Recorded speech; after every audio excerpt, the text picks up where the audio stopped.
I actually moved here from Arizona. I've been doing tech support for about 10 years. I'm kind of done with the desk job sort of situation.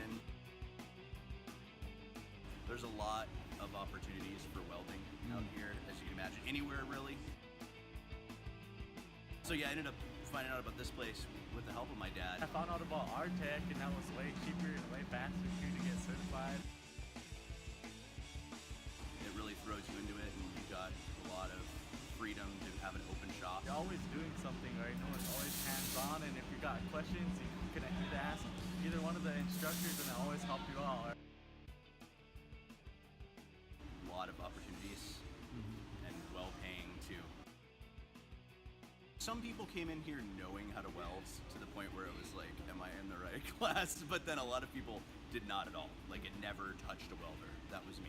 I'd seen it, never touched it. I came into Artec, I didn't know anything about welding, and since I've been here a couple months, I kind of know not a lot, but I know what I need to know. So pretty much everything I know about welding I've learned here.